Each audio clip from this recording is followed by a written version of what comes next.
Batman Arkham Asylum is a horror game hiding in plain sight. You did not read the title wrong. And if you're not familiar with the game, I'm going to be diving into why exactly that is. Because when Batman Arkham Asylum released in 2009, most people called it a revolution. This game definitely is not hurting for praises. But this was finally the superhero game that worked. It had fluid combat, deep stealth, and an original story that was very compelling for audiences. Critics praised it for making you feel like Batman, and for good reason. But here's the thing.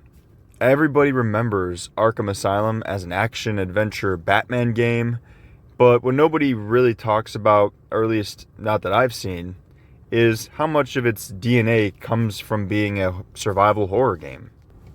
Now, I've talked about Batman on this channel a lot, and recently, even survival horror. But it's not just a little sprinkle of horror atmosphere. Not a spooky villain like Scarecrow here or Killer Croc here and there.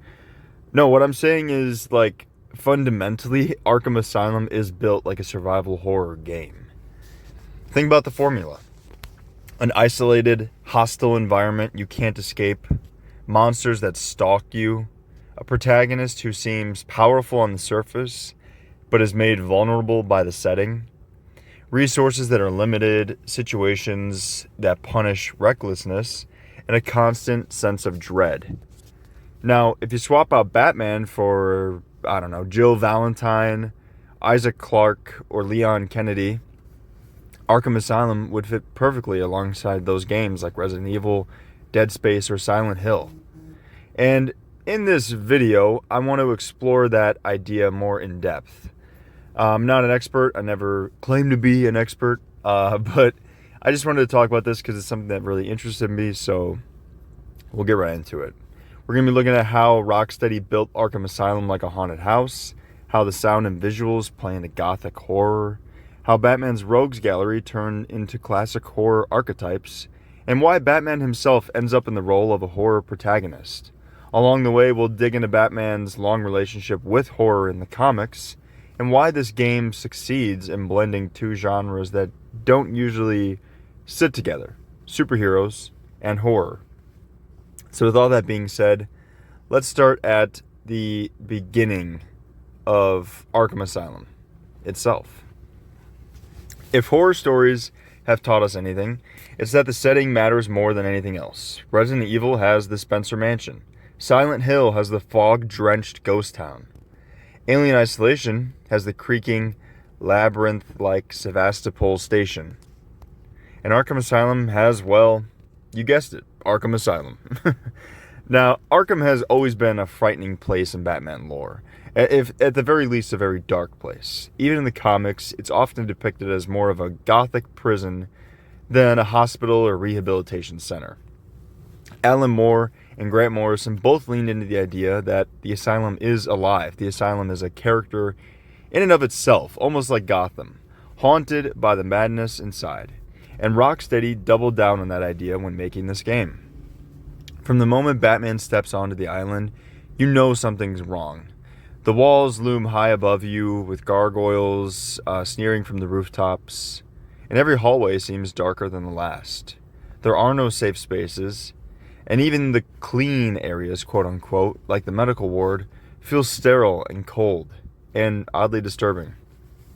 This isn't just a place to lock up criminals. It's a character in its own right that feels hostile with a lot of history behind it. And the fact that it's on an island, that's genius. It's a way to cut Batman off from Gotham City, and the game designers create the same sense of isolation that defines survival horror. Very reminiscent of something like Alien, where you just feel that isolation throughout the entire game. There feels as if there's no escape, even though, obviously, Batman is on Earth in this game. There's no Batmobile to call, no Justice League to phone, and Oracle can talk to you through comms, but she can't reach you physically. You're alone, and you're trapped in this haunted house with monsters, with a few GCPD officers sprinkled in. It's worth noting, however, how different this feels compared to the sequels. Because if you don't know, Arkham City is sprawling and open, and Arkham Knight gives you the Batmobile, and builds on that sprawling open city to explore.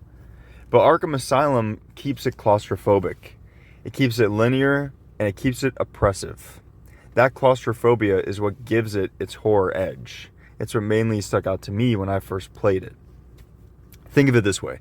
If Arkham Knight is an action blockbuster, Arkham Asylum is the haunted attraction where every door you might open might be the wrong one.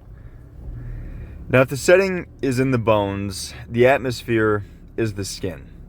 And Arkham Asylum's skin is made entirely of fear. Let's start with the sound design, for example. Good horror is often less about what you see and more about what you hear. That's kind of a whole trope with horror nowadays, or ever since Jaws really, show, don't tell, and the audience's imagination can usually, think the worst.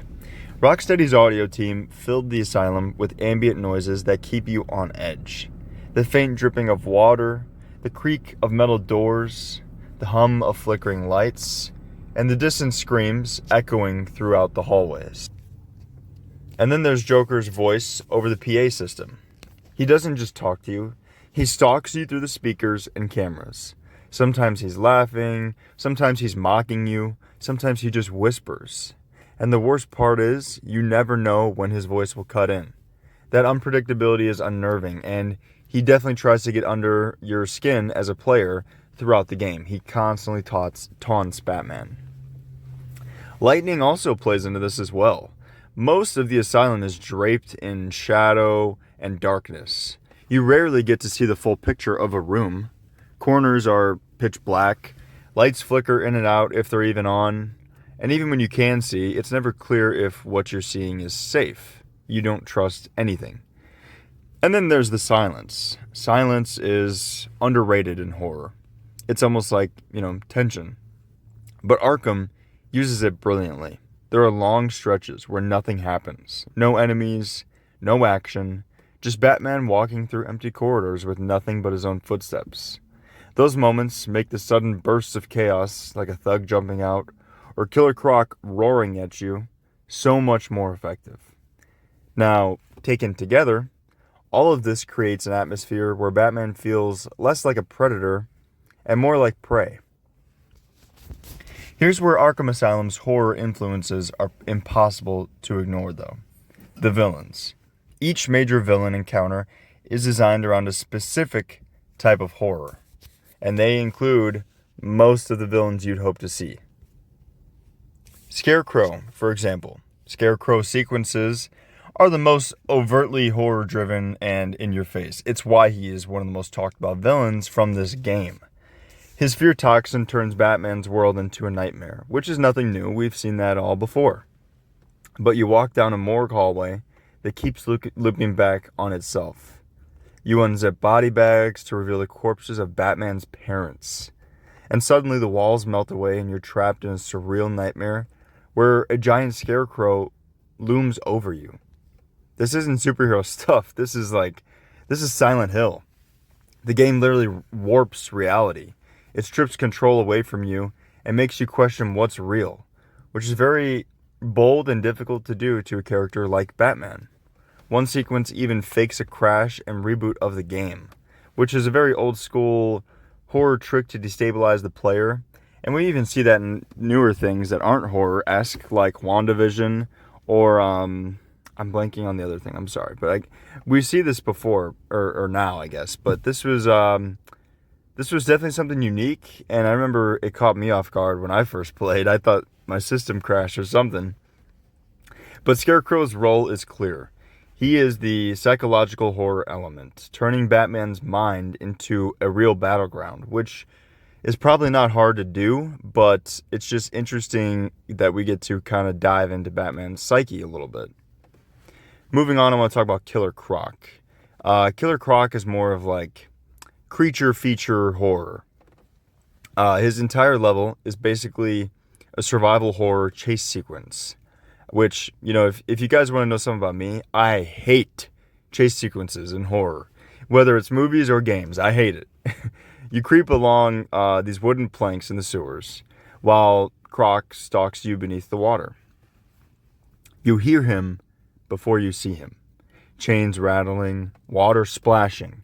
And then he bursts up, and it's terrifying. It is something that has scarred me even to this day. Rocksteady even slows Batman down in this section. You can't run, and you definitely cannot and don't want to fight Croc directly. You're very vulnerable. It's basically like Jaws with a crocodile. I mentioned Jaws earlier. It's definitely getting, Jaws vibes here. Now, the one that I found pretty interesting was Bane. And when I was making this, I was thinking about, which type of horror each of these villains fit into. And in my opinion, Bane is the slasher. Bane's introduction is straight out of a slasher movie. He doesn't just appear, he erupts. He smashes through the walls, tears apart guards, and comes charging at Batman like Jason Voorhees with a luchador mask, or Michael Myers, whatever you want to say.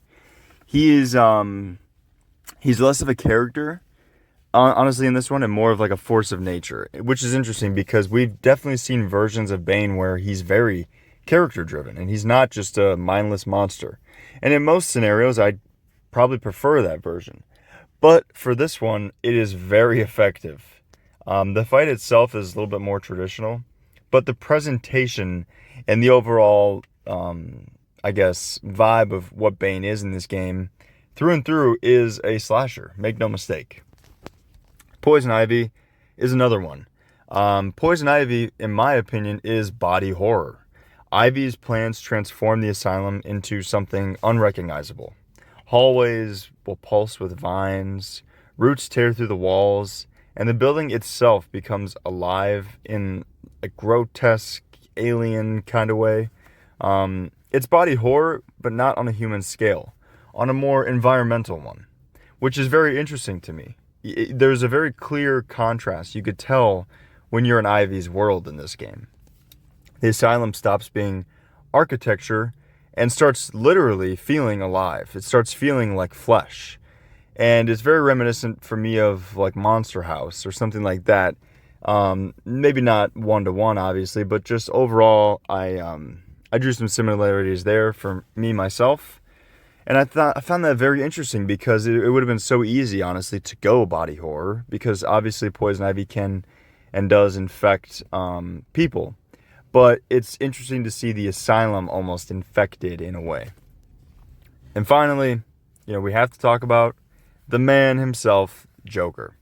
Joker is the sadistic puppet master of this whole operation. He's not just the final boss. He is the voice in your head throughout the game. He's the director of this little horror show that he personally created.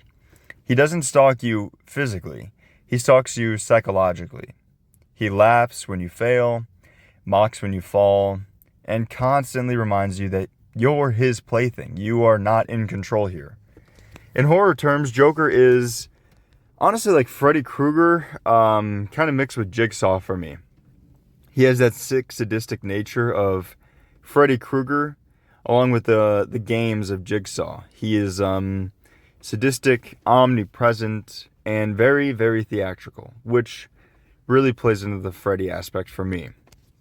He makes Arkham feel alive because he is Arkham. He is controlling all of this. And together, this rogues gallery functions less like a group of comic book villains and more like the lineup of a horror anthology. Or if you've seen the Until Dawn movie, something like that, where instead of each day, it's almost like each room Batman faces a different type of horror, which is very interesting to me. Each one gives you a little bit of different, flavor of scares, which I really appreciate, especially as I get older and I can pick up on these different types of horror. As a kid, it's all just like, it's all just scary. But, as an adult, you can appreciate these kind of things a little bit more. The next thing that I want to talk about that is very interesting is Batman as a horror protagonist. I know when most of you clicked on this video, you probably thought to yourselves like, it can't be a horror game because it's Batman. I mean, Batman is Batman. There's not really much you could do there. But that's where it gets really interesting.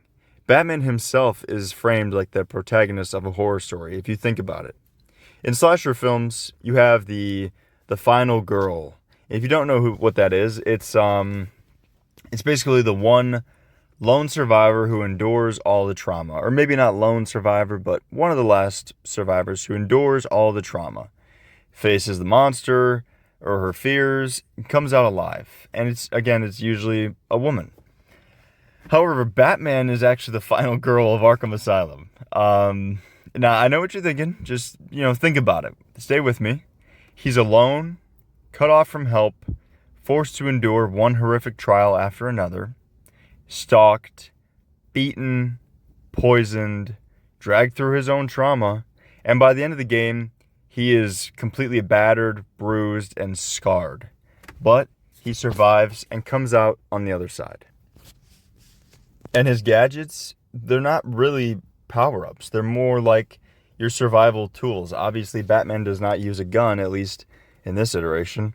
So you could think of these things as just like, flashlights in Outlast, or your camera, or a pistol in Resident Evil. While Batman does have tools, it's still very survival horror-esque.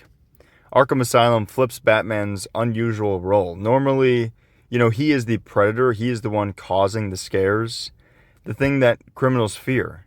But here in the asylum, the roles are reversed. Batman becomes the hunted and the haunted. And that's where the horror really shines through for me. That's where it becomes really effective. Because if you're able to truly make a player who is playing as Batman feel powerless, I think you've succeeded. Safe to say. Now, I want to talk about the gameplay mechanics because they do mirror survival horror.